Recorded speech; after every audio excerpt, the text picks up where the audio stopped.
The following podcast is a deep, shallow dive production. And you're going to love it. Okay, let's go. Hey, what's up, everybody? Happy Tuesday. Hope you're doing well. I was going to actually record yesterday, but then I had people tell me over the weekend they're catching up. I dropped 4 on you last week.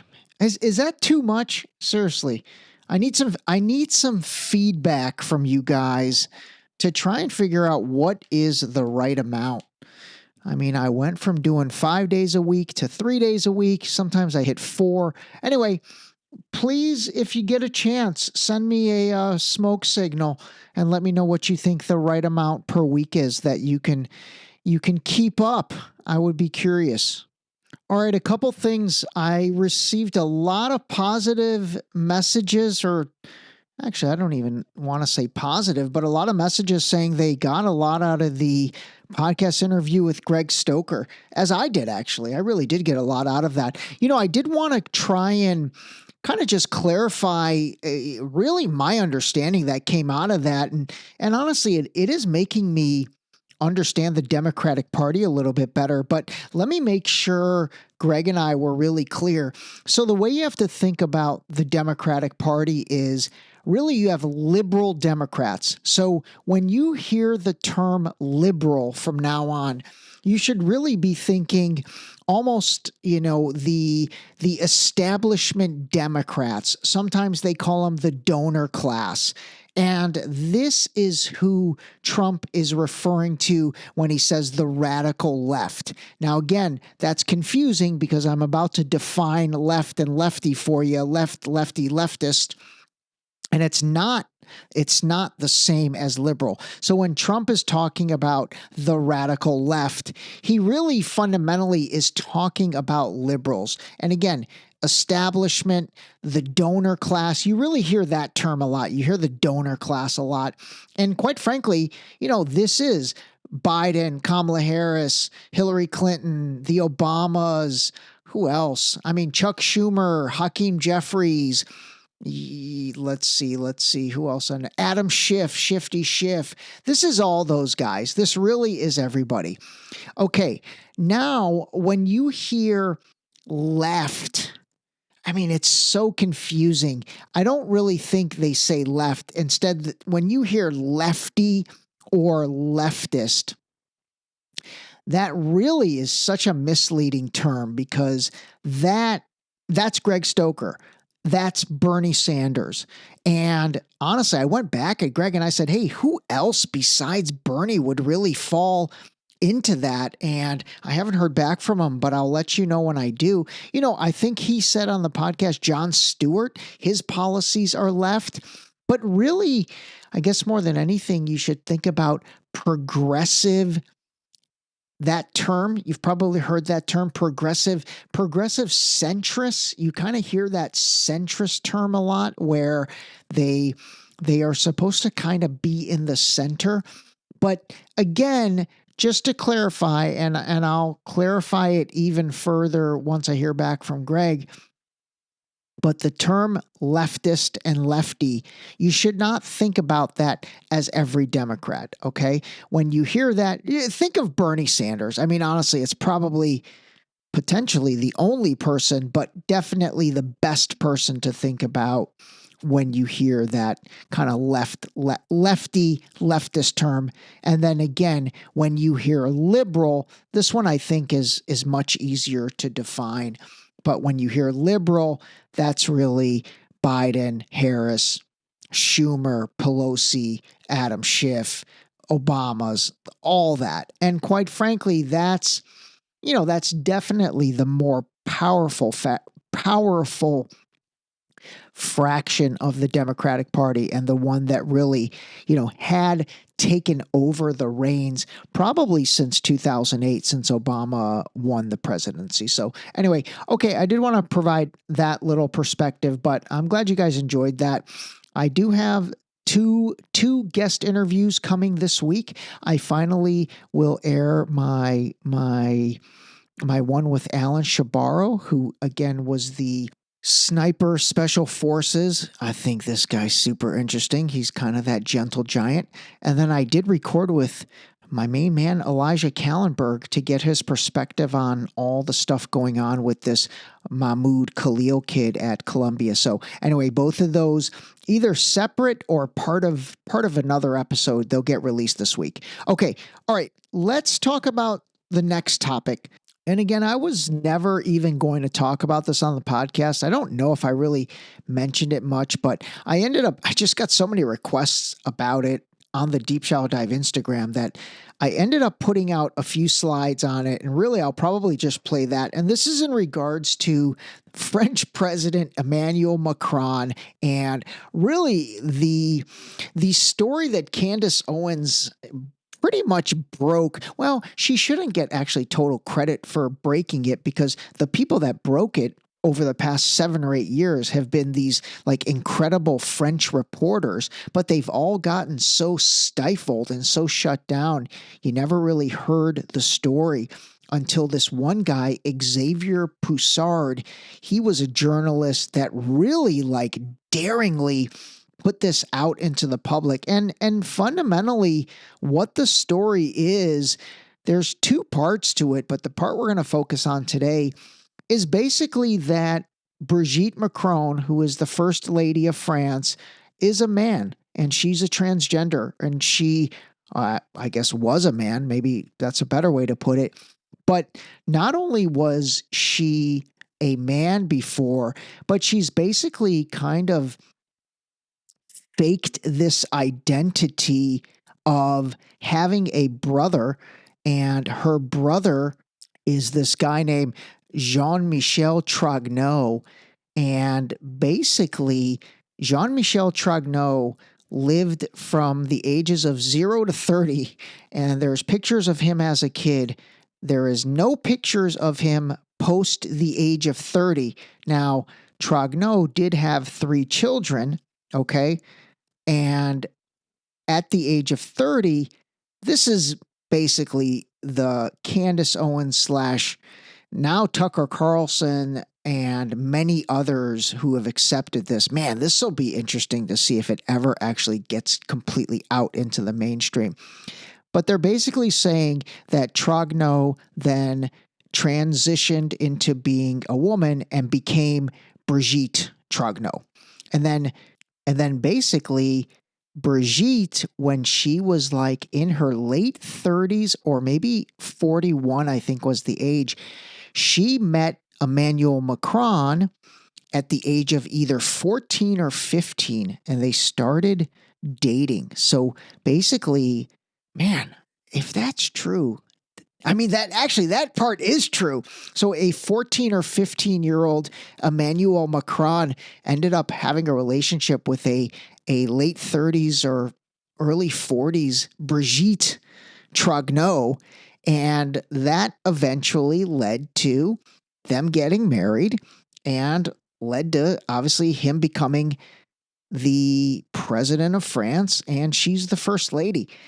And so the reason this matters, honestly, and the only reason I'm playing this, because I will say I did post this, and I got a lot of positive comments, but I got a lot of like mean, spiteful stuff too that people sent, and actually it was the first time I got like really mean DMs, and they were like, "Why do you care? It's none of your business, blah, blah, blah." And I said, "Hey, you're right. It really is none of my business. But what is my business is the truth. And that is, and I want the truth. And I hope that Emmanuel Macron and Brigitte Macron have the happiest life together. I don't have any issues with that. I want them to be happy. But again, the thing is, you're talking about a public figure who makes decisions, and those decisions affect other people, and they affect other countries, because France is one of the main funders for, the genocide that's going on in Gaza. And so someone like Emmanuel Macron, honestly, I mean, this is just real talk, and it's just truthful talk.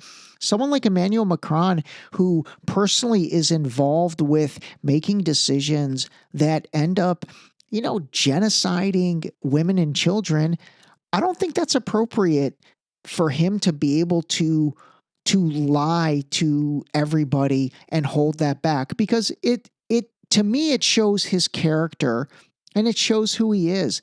And then it allows me to be harsh on his decisions, which then, like I said, that's one case. They're affecting, the people in Gaza. Same thing with Ukraine, actually. They're also affecting what's going on and the death of innocent people in Ukraine and Russia. And more than anything, I mean, why not? Like, honestly, why not? Like why do we not deserve the truth? And if our politicians, our leaders, our, whoever else is put up on a pedestal, celebrities, incredibly wealthy people, why do they get a pass? Like, it's funny. People are more critical on their cousins and their family members and their neighbors and people that, quite frankly, don't have any potential power in this world. But when it comes to people that do have the power, it's like we're not allowed to question their morals and their ethics. Now, again, my questioning is not about Brigitte Macron being a transgender. Knock yourself out. You do you, live your life. It's not even so much about their relationship, although I will say there is something to be said about, the grooming aspect of their relationship, which, if you think about that, even if Brigitte Macron is not originally a man, let's say she's just a woman, was it appropriate for a 41-year-old or a 39-year-old to date a 14 or 15-year-old? I mean, I don't know what the rules are in France, but obviously that's statutory rape in America. And so if that was something that, I mean, that part's documented, like that's true, that all happened. So then you think like, okay, who am I putting my faith into to lead, a major country like France if that person and that person's wife were capable of that?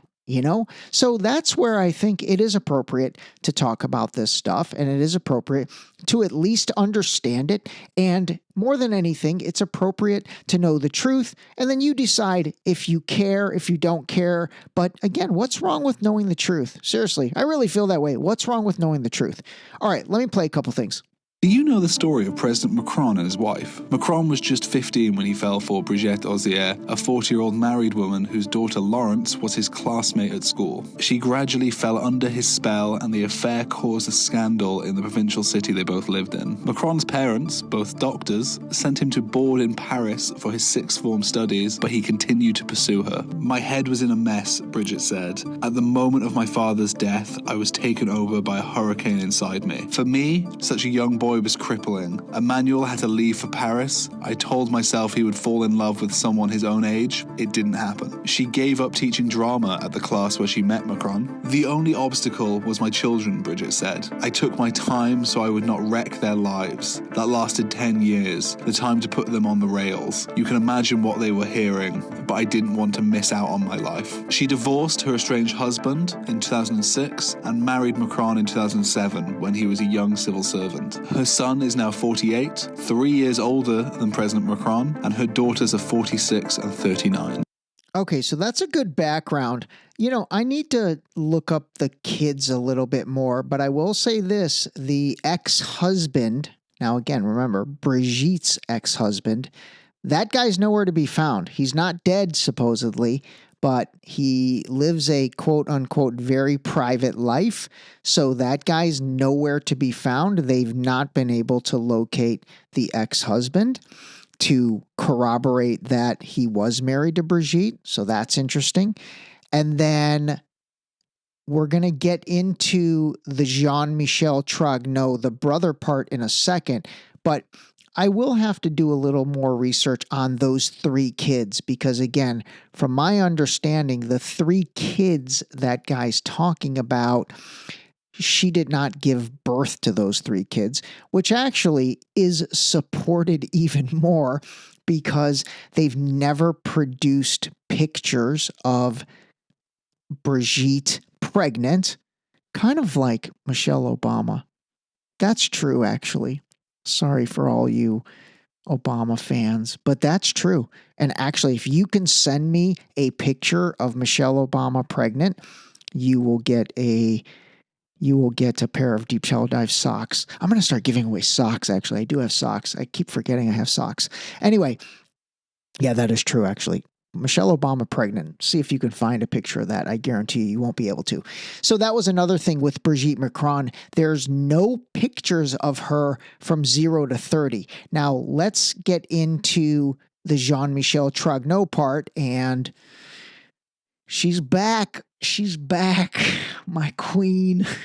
The claim is that Brigitte Macron lived as a man named Jean-Michel or John Michael for 30 years before becoming Brigitte. Number two, Brigitte Macron claims that Jean-Michel is her brother. Problem is that her brother's missing. A person named Jean-Michel existed for about 30 years and then just stopped existing. Suddenly, Brigitte Macron arrived and existed. Number three, there are no photos of Brigitte Macron in the first 30 years of her living. The press has tried to pass off a photo of her daughter, a desperate attempt to pretend that Brigitte existed as a child. Number four, the international press could not locate her alleged ex-husband that she allegedly had 3 children with. They similarly tried to pass off a fake picture of him as evidence that he existed. And that turned out to be a faculty photo from the school that Brigitte taught at. Brings us to number 5. If these claims are true, that would mean that Brigitte Macron is actually 78 years old, 8 years older than she claims to be.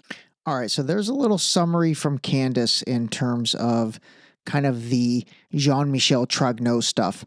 Okay, next, I'm going to let you listen to the translated portion. It's just like a minute long from the interview from this guy, Xavier Poussard. Now, this was like the main journalist that broke the story, and he's a French dude. And this was also who Candace interviewed in full, which I'll listen to that and bring anything from that in that needs to. But give this a listen.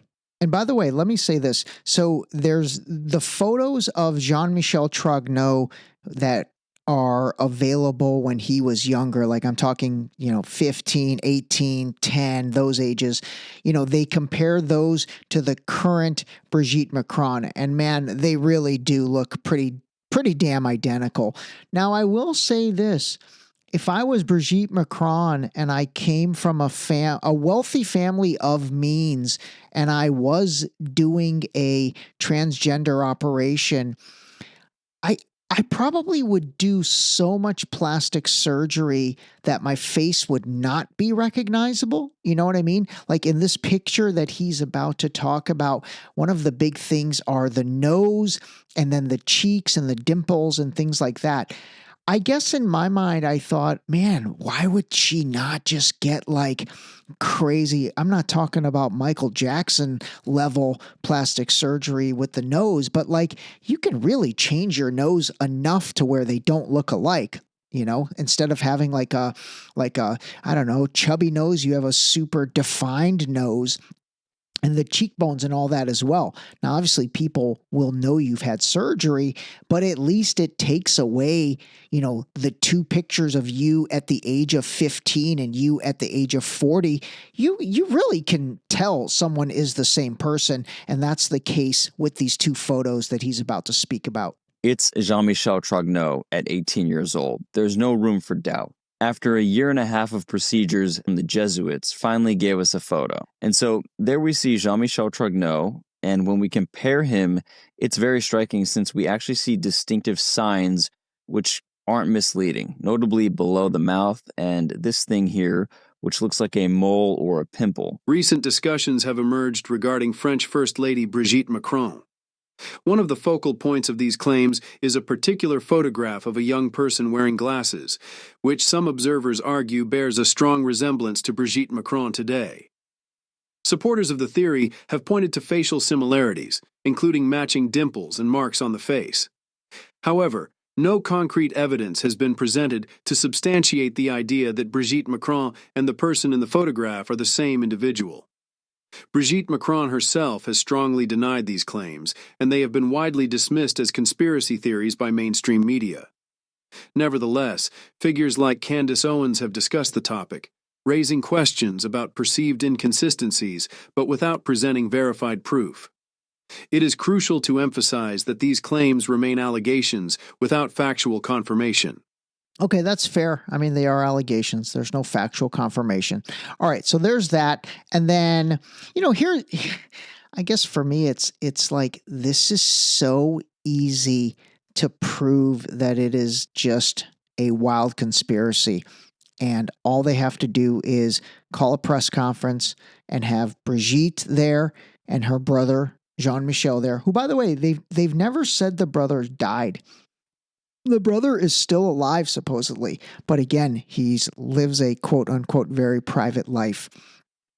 And so he's nowhere to be found. Similar with Brigitte's ex-husband. He's not been said to have passed away. He just, quote-unquote, lives a very private life.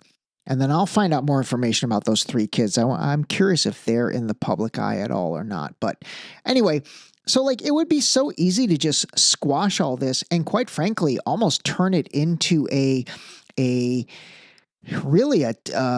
case study in how conspiracy theories, or theories as I like to call them, are dangerous. Like if the three of them, and I'm saying Brigitte, her brother Jean-Michel, and the ex-husband came out together and did a press conference and said, look, this is who we are. These are ridiculous. And by the way, these crazy theories are dangerous. And the people that are propagating them, should be held accountable. I think everyone would be like, amazing. Yeah, let's hold those people accountable, because obviously that's not cool for them to do that stuff. But they don't do any of that. They don't squash it the way they should. All right. Anyway, that is the Brigitte Macron stuff. I mean, it's up to you to decide. Is she a man, baby? That's a man, baby. Little Austin Powers for you. I don't know. That's up to you. You decide. Personally, I do think it's a man, baby. All right, changing topics. Okay, we're supposed to get this today. This was President Trump yesterday. We are tomorrow announcing and giving all of the Kennedy files. So people have been waiting for decades for this. And I've instructed my people that are responsible, lots of different people, put together by Tulsi Gabbard, and that's going to be released tomorrow. All right, there is no chance the real truth is going to come out, because here's the deal on this, and I have researched the JFK thing to nauseum. Is it at nauseum or to nauseum? I don't know. Anyway, nauseum. And there's only two answers to this. One is it was the CIA along with Lyndon B. Johnson, his vice president. And again, this was done because JFK was about to bring our troops out of Vietnam and put an end to what Dwight D. Eisenhower literally had just told the entire country in his farewell speech, where he warned about the military-industrial complex. So think about that. Eisenhower warns everybody about the powers of the military-industrial complex. JFK comes into power, or comes into the presidency, and one of his first things that he wants to do after avoiding the Cuban Missile Crisis, which, by the way, I'll do a deep shallow dive on that, he basically said, we need to come out of Vietnam, and I want to smash the CIA into a million pieces. Actually, that's a quote that Robert F. Kennedy Jr. said a couple times. I'll have to find that clip. I'll also find the Dwight D. Eisenhower one, and I'll sort of do a recap episode. But anyway, those are all very factual. And so coming into his presidency, his plan was to bring us out of Vietnam, and then his plan was also to, crumble the CIA into a million pieces. And again, those are direct quotes that he said. And so that's either those guys took him out, or the other, gigantic theory that has a lot of credibility to it is that it was the CIA's counterpart on the Israeli side, Mossad, along with David Ben-Gurion, who was the head of Israel at the time, and quite frankly, the founder of Israel. And again, the theory on that is Kennedy was going to not allow Israel to continue their nuclear weapons creation process, for lack of a better way of saying it. And so he was basically going to stop their enrichment of uranium and not allow them to have nuclear weapons. And then the second thing, which is equally important, was he was going to make them register as a foreign country, foreign entity. And basically by doing that, you cannot fund political candidates. And so that would have led to, the inability to have formed AIPAC. It was called something before that. But again, AIPAC is, they're incredibly powerful. They really are. They're incredibly powerful, and they're incredibly influential in our politics. And man, that's part of Pandora's box that has been opened. And, there's just so much content and talk about this now online if you're actually looking for it and you're paying attention. And so the fact that, JFK, I don't know why JFK was not a fan of Israel. I really don't know that answer. I'll have to see if I can look that up. But him and RFK, Robert F. Kennedy, his brother, neither one of them had a relationship at all with Israel. I don't really know why, but that's all true. They did not. And so again, their plan was to A, not allow them to have nuclear weapons, B, make them register as a foreign agent. And by doing that, they could not form their entity that would basically be able to fund political campaigns in order to have influence over our politicians. So those are two big things. So, those two things. And then on the Vietnam military-industrial complex, that's huge too. You guys know how much I hammer that point. And so anyway, it's really come down to it being one of those two. I personally think it's probably a combination of those two. But what I don't think it is the Cubans, some like rogue Cuban group was the ones assassinating him. I don't think it was the Italian mob. That's another theory that's out there a bunch, the Italian mob. I don't think it's that. So let's see what the JFK files are going to tell us. I think it's going to be just a huge nothing burger, or like I said, they're going to blame Cuba or the Italian mob. Let's see what happens. All right, I'll bring that back. I'm going to leave you guys with some music. I haven't played music in a while. This is a stripped out vocal version of a great track. I think you'll recognize it. All right, call a spade. We got a good week ahead. Anyway, let me know feedback in terms of how many episodes a week are good. If you want 3, if you want 4, if you want 5, let me know that. I will try to accommodate. All right, call a spade.